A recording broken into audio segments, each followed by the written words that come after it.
우리는 평생 수천 명의 사람을 만납니다. 학교에서, 직장에서, 우연히 지나치는 거리에서. 하지만 그 수많은 사람들 중 어떤 사람은 이름조차 기억나지 않고 어떤 사람은 단 한 번의 만남만으로도 오랫동안 마음속에 남습니다. 왜 하필 그 사람이었을까요? 정말 운명이었을까요? 아니면 우리의 뇌는 이미 그 사람에게 끌릴 준비를 하고 있었던 걸까요? 오늘 인간 사용 설명서에서는 인간이 사랑에 빠지는 이유와 사랑이라는 감정 뒤에 숨겨진 심리를 알아보겠습니다. 우리는 사랑을 예측할 수 없는 감정이라고 생각합니다. 갑자기 찾아오고 설명하기 어렵고 논리로 이해할 수 없는 특별한 경험이라고 믿습니다. 하지만 심리학과 뇌과학은 사랑이 시작되는 순간에도 우리의 뇌가 매우 활발하게 움직이고 있다는 사실을 보여줍니다. 사랑은 감정인 동시에 우리 몸에서 일어나는 생물학적 과정이기도 합니다. 누군가에게 호감을 느끼는 순간 뇌에서는 도파민이라는 신경전달 물질이 활발하게 분비됩니다. 도파민은 흔히 행복 호르몬이라고 알려져 있지만 정확히는 기대와 보상을 느끼게 하는 물질입니다. 그래서 상대를 떠올리는 것만으로도 설레고 메시지 알림 하나에도 기분이 달라집니다. 사랑은 단순히 좋아하는 감정이 아니라 뇌가 이 사람은 특별하다라고 학습하는 과정인 것입니다. 하지만 사람은 아무에게나 사랑에 빠지지 않습니다. 수많은 사람을 만나도 유독 마음이 가는 사람이 있습니다. 그 이유는 외모 하나만으로 설명하기 어렵습니다. 심리학에서는 그 사람이 자신과 비슷한 가치관이나 대화 방식, 유머 감각, 삶의 태도를 가진 사람에게 더 끌리는 경향이 있다고 설명합니다. 우리는 익숙함 속에서 안정감을 느끼기 때문입니다. 흥미롭게도 처음에는 특별한 감정이 없었던 사람이 자주 만나고 함께 시간을 보내면서 점점 더 좋아지는 경우도 있습니다. 이를 단순 노출 효과라고 합니다. 우리의 뇌는 자주 접하는 대상에 더 친숙함과 호감을 느끼는 경향이 있습니다. 사랑에 빠지면 우리는 상대를 객관적으로 보기 어려워집니다. 장점은 크게 보이고 단점은 쉽게 지나칩니다. 친구들은 분명 문제를 이야기하는데 정작 당사자는 그 사람은 원래 그런 사람이 아니야 라고 말하기도 합니다. 이 역시 우리의 뇌가 좋아하는 사람에 대한 긍정적인 정보에 더 집중하기 때문입니다. 저번에 이야기했던 확증 편향이 사랑에서도 그대로 나타나는 것입니다. 그렇다면 첫사랑은 왜 그렇게 오래 기억에 남을까요? 첫사랑은 대부분 처음 경험하는 감정입니다. 설렘, 긴장, 기대, 행복, 그리고 때로는 이별까지 강한 감정과 새로운 경험이 함께할 때 뇌는 그 순간을 더 선명하게 저장합니다. 그래서 시간이 흘러도 그 시절의 노래, 계절, 향기 하나만으로도 기억이 떠오르곤 합니다. 우리가 잊지 못하는 것은 사람 그 자체일 수도 있지만 그때의 감정일 수도 있습니다. 하지만 사랑이 항상 오래가는 것은 아닙니다. 처음에 강한 설렘은 시간이 지나면서 조금씩 변합니다. 이를 사랑이 식었다고 생각하기 쉽지만 실제로는 관계의 형태가 바뀌는 과정일 수 있습니다. 처음의 사랑이 강한 설렘과 호기심이라면 오랜 관계는 신뢰와 안정감 그리고 함께 쌓아온 시간 위에서 만들어집니다. 사랑은 한 가지 감정이 아니라 시간에 따라 모습이 달라지는 관계의 과정입니다. 그렇다면 우리는 사랑을 선택하는 걸까요? 아니면 사랑이 우리를 선택하는 걸까요? 아마 정답은 그 사이 어딘가에 있을 것입니다. 뇌는 누군가에게 끌리도록 신호를 보내고 감정은 그 사람을 특별하게 만듭니다. 하지만 그 관계를 이어가는 것은 결국 우리의 선택입니다. 설렘은 시작을 만들지만 관계를 오래 이어가는 것은 이해와 배려 그리고 함께하려는 의지입니다. 인간을 이해한다는 것은 사랑을 단순한 운명으로만 바라보지 않는 것입니다. 왜 우리는 어떤 사람에게 마음이 움직이는지, 왜 어떤 관계는 오래가고 어떤 관계는 쉽게 끝나는지 그 이유를 이해하면 사랑도 조금은 다르게 보이기 시작합니다. 우리는 사랑을 통해 누군가를 알아가는 것 같지만 사실은 자신을 더 깊이 이해하게 됩니다.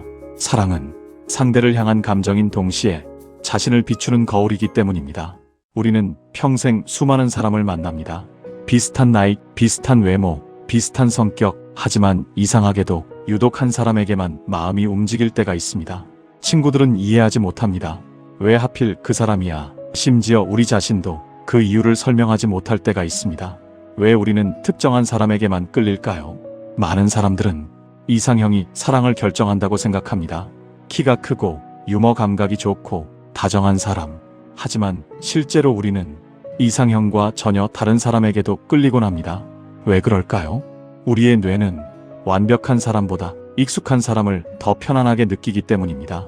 인간은 익숙한 것에서 안정감을 찾습니다.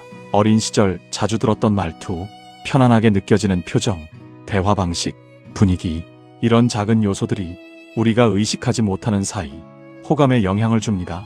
그래서 누군가를 처음 만났는데도 왠지 오래 알고 지낸 사람 같아 라는 느낌을 받을 때가 있습니다. 그 익숙함은 우연이 아니라 우리의 기억이 만든 감정일 수도 있습니다. 심리학에서는 사람은 자신과 비슷한 사람에게 호감을 느끼는 경향이 있다고 설명합니다. 이를 유사성 효과라고 합니다. 취미가 비슷하고 가치관이 비슷하고 비슷한 경험을 한 사람과는 더 쉽게 가까워집니다. 비슷함은 이 사람은 나를 이해해 줄 것이다 라는 신호가 되기 때문입니다. 하지만 반대로 나와 다른 사람에게 끌리는 경우도 있습니다. 조용한 사람은 활발한 사람에게, 신중한 사람은 자신감 있는 사람에게 매력을 느끼기도 합니다. 그 이유는 상대가 내가 가지지 못한 모습을 보여주기 때문입니다. 우리는 때때로 부족한 부분을 채워줄 것 같은 사람에게 끌리기도 합니다. 첫인상도 큰 영향을 미칩니다. 단 몇 초 만에 우리는 상대를 평가합니다. 웃는 표정, 목소리, 눈빛, 자세, 이 짧은 순간에 만들어진 인상은 이후의 관계에도 영향을 줄 수 있습니다. 그래서 첫 만남이 생각보다 중요한 이유입니다. 또 하나 흥미로운 사실이 있습니다. 우리는 상대를 있는 그대로 보는 것이 아니라 내가 기대하는 모습으로 바라볼 때가 많습니다. 좋아하는 사람이 웃으면 따뜻한 사람처럼 느껴지고 실수해도 그럴 수도 있지 라고 생각합니다. 반대로 마음이 없는 사람의 같은 행동은 전혀 다르게 보이기도 합니다. 사랑은 상대를 바꾸는 것이 아니라 상대를 바라보는 우리의 시선을 바꾸기도 합니다. 그렇다면 운명이라는 것은 존재할까요? 심리학은 운명을 증명하지는 못합니다. 하지만 한 가지는 말합니다. 우리가 누군가에게 끌리는 이유는 우연 하나만으로 설명되지 않는다는 것입니다. 성장 과정, 경험, 기억, 성격, 환경, 이 모든 것이 지금의 선택에 영향을 미칩니다. 인간을 이해한다는 것은 왜 내가 그 사람을 좋아했는지 스스로에게 질문하는 것입니다. 그 사람의 어떤 점이 나를 편안하게 만들었는지, 왜 그 사람 곁에서는 나답게 있을 수 있었는지, 그 이유를 이해하면 사랑뿐 아니라 나 자신도 더 깊이 이해하게 됩니다. 우리는 사람을 선택한다고 생각합니다.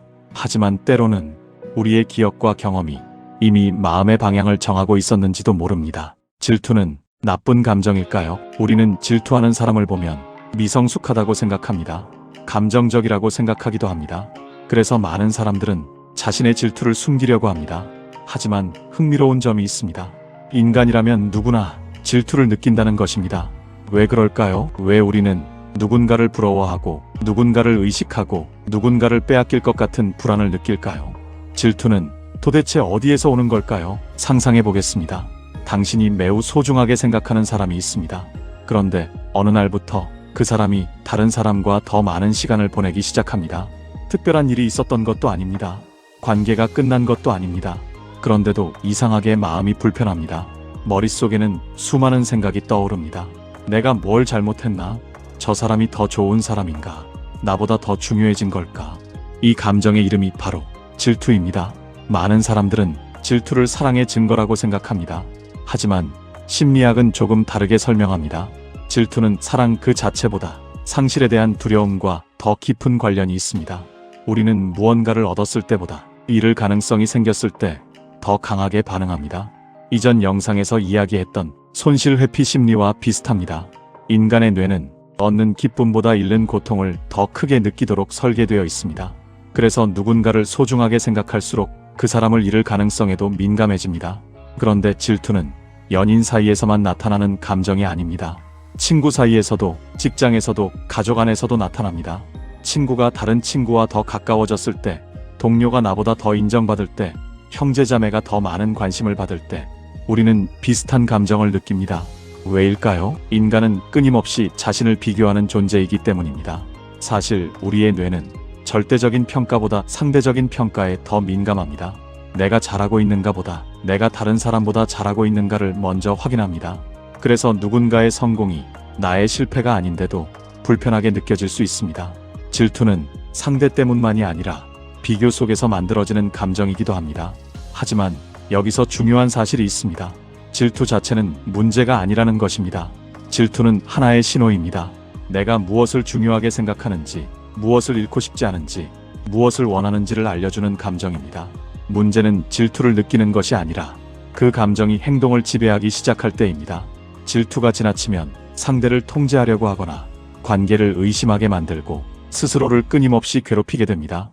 그렇다면 질투를 느끼지 않는 사람이 더 성숙한 사람일까요? 꼭 그렇지는 않습니다. 중요한 것은 질투를 없애는 것이 아닙니다. 질투를 이해하는 것입니다. 왜 이 감정을 느끼는지, 무엇이 두려운지, 무엇을 잃고 싶지 않은지 그 질문을 스스로에게 던질 수 있다면 질투는 관계를 망치는 감정이 아니라 자신을 이해하는 단서가 될 수도 있습니다. 우리는 종종 질투를 부끄러운 감정이라고 생각합니다. 하지만 어쩌면 질투는 우리가 누군가를 소중하게 생각한다는 증거일지도 모릅니다. 다만 그 소중함이 상대를 소유하려는 마음이 되어서는 안 됩니다. 질투는 사랑의 반대가 아닙니다. 오히려 사랑과 두려움이 만나는 지점에서 태어나는 감정에 가깝습니다. 우리가 이해해야 할 것은 질투라는 감정이 아니라 그 감정 뒤에 숨어있는 마음일지도 모릅니다. 시간이 지나면 모든 것이 잊힌다고 말합니다. 하지만 정말 그럴까요? 몇 년이 지나도 문득 떠오르는 사람이 있습니다. 길을 걷다가 익숙한 노래를 들었을 때, 우연히 비슷한 향기를 맡았을 때, 이미 끝난 관계인데도 마음 한편이 조용히 흔들릴 때가 있습니다. 왜 우리는 헤어진 사람을 쉽게 잊지 못할까요? 많은 사람들은 아직 사랑해서 잊지 못한다고 생각합니다. 하지만 심리학은 조금 다른 이야기를 합니다. 우리가 오래 기억하는 것은 사람 자체보다 그 사람과 함께했던 감정일 가능성이 더 큽니다. 우리의 뇌는 강한 감정이 담긴 순간을 더 오래 저장합니다. 기쁨, 설렘, 후회, 슬픔, 이런 감정은 평범한 일상보다 훨씬 선명하게 기억됩니다. 흥미로운 점은 행복했던 기억만 남는 것이 아니라는 것입니다. 오히려 끝나지 못한 이야기일수록 더 오래 남습니다. 심리학에서는 이를 자이가르닉 효과라고 설명합니다. 인간의 뇌는 완전히 끝난 일보다 끝나지 않은 일을 더 오래 기억하는 경향이 있습니다. 그래서 관계가 갑작스럽게 끝났거나 하고 싶은 말을 다 하지 못했거나 이유를 충분히 이해하지 못한 이별은 더 오래 마음속에 남기도 합니다. 또 하나의 이유는 추억이 현실보다 아름다워지기 때문입니다. 시간이 흐르면 우리의 기억은 조금씩 변합니다. 좋았던 순간은 더 빛나고 힘들었던 순간은 흐려집니다. 그래서 우리는 실제의 그 사람보다 기억 속의 그 사람을 그리워하는 경우가 많습니다. 하지만 정말 그 사람이 그리운 걸까요? 아니면 그 시절의 나를 그리워하는 걸까요? 그 사람과 함께 웃던 나, 미래를 기대하던 나, 사랑받고 있다고 믿었던 나. 우리가 놓지 못하는 것은 사람이 아니라 그 시절의 감정일 수도 있습니다. 그래서 어떤 사람은 새로운 사람을 만나도 계속 과거와 비교합니다. 무의식적으로 이전의 관계를 기준으로 삼기 때문입니다. 하지만 비교는 새로운 관계를 있는 그대로 바라보지 못하게 만듭니다. 모든 사람은 다르고 모든 관계도 다르기 때문입니다. 그렇다면 잊는다는 것은 무엇일까요? 많은 사람들은 기억이 사라지는 것을 잊는 것이라고 생각합니다. 하지만 진짜 잊는다는 것은 기억이 없어지는 것이 아니라 그 기억이 더 이상 현재를 흔들지 않는 상태일지도 모릅니다. 그 사람을 떠올려도 더 이상 아프지 않고 그 시간을 부정하지도 않는 것, 그것이 진짜 이별의 끝일지도 모릅니다. 사람은 누구나 누군가를 잊지 못한 채 살아갑니다. 그것은 약해서가 아닙니다. 그만큼 진심으로 사랑했고 진심으로 살아냈다는 증거일 수도 있습니다. 중요한 것은 과거를 지우는 것이 아닙니다. 과거를 품은 채 다시 앞으로 걸어가는 것입니다. 어쩌면 우리가 끝내놓지 못했던 것은 한 사람이 아니라 그 사람을 사랑했던 자신의 모습이었는지도 모릅니다.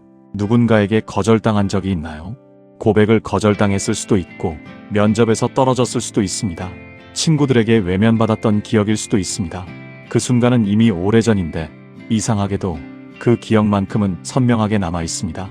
왜 인간은 거절에 이렇게까지 아파할까요? 우리는 흔히 거절은 자존심이 상하는 일이라고 생각합니다. 하지만 우리의 뇌는 거절을 단순한 기분의 문제가 아니라 생존과 관련된 신호로 받아들입니다. 먼 과거 인간은 혼자서는 살아남기 어려운 존재였습니다. 먹을 것을 구하고 위험을 피하고 아이를 키우는 모든 과정이 집단 안에서 이루어졌습니다. 그래서 집단에서 밀려난다는 것은 곧 생존의 위협이었습니다. 우리의 뇌는 그 오래된 기억을 아직도 간직하고 있습니다. 흥미로운 사실이 있습니다. 심리학과 뇌과학 연구에서는 사회적 거절을 경험할 때 활성화되는 뇌 영역 일부가 신체적 통증을 느낄 때와 겹친다는 결과가 보고되었습니다. 물론 두 경험이 완전히 같은 것은 아닙니다. 하지만 우리의 뇌는 관계의 상처를 생각보다 훨씬 현실적인 고통으로 받아들입니다. 그래서 누군가의 한마디가 오래도록 마음에 남는 것입니다. 하지만 모든 거절이 같은 아픔을 주는 것은 아닙니다. 처음 만난 사람의 거절보다 소중했던 사람의 거절이 더 아픈 이유는 무엇일까요? 그 사람의 말이 우리 자신의 가치처럼 느껴지기 때문입니다. 나를 싫어하는구나 라는 생각은 어느새 나는 부족한 사람인가 라는 질문으로 바뀌기도 합니다. 하지만 정말 그럴까요? 누군가의 거절은 나라는 사람 전체를 부정하는 것이 아닙니다. 그 사람의 상황일 수도 있고 타이밍의 문제일 수도 있고 단순히 서로 맞지 않았던 것일 수도 있습니다. 그런데도 우리는 하나의 거절을 자신의 가치와 연결해버립니다. 그래서 거절을 많이 경험한 사람일수록 새로운 관계를 시작하는 것이 두려워질 수 있습니다. 다시 상처받을까봐 먼저 거리를 두기도 합니다. 거절이 무서운 이유는 아픈 기억이 반복될 것 같기 때문입니다. 하지만 생각해보면 우리 역시 살아오면서 누군가를 거절한 적이 있습니다. 그때 우리는 상대가 가치 없는 사람이라서 거절했을까요? 아마 대부분은 아니었을 것입니다. 상황이 맞지 않았거나 마음이 달랐거나 선택이 달랐을 뿐입니다. 그렇다면 다른 사람의 거절도 항상 우리의 가치 때문이라고 단정할 수는 없습니다. 거절은 누구에게나 아픈 경험입니다. 하지만 거절은 당신이 부족하다는 증거가 아닙니다. 오히려 용기를 내어 한 걸음 나아갔다는 증거일 수도 있습니다. 시도하지 않은 사람은 거절도 경험하지 않습니다. 하지만 거절을 경험한 사람은 적어도 자신의 마음을 움직여본 사람입니다. 우리는 거절을 실패라고 생각합니다. 하지만 어쩌면 거절은 누군가가 당신을 평가한 결과가 아니라 수많은 가능성 중 하나의 결과일 뿐인지도 모릅니다. 당신의 가치는 한 사람의 선택으로 결정되지 않습니다. 그 사실을 이해하는 순간 거절은 더 이상 끝이 아니라 새로운 시작이 될 수도 있습니다. 당신이라는 가장 복잡한 존재를 이해하는 시간, 인간 사용 설명서였습니다.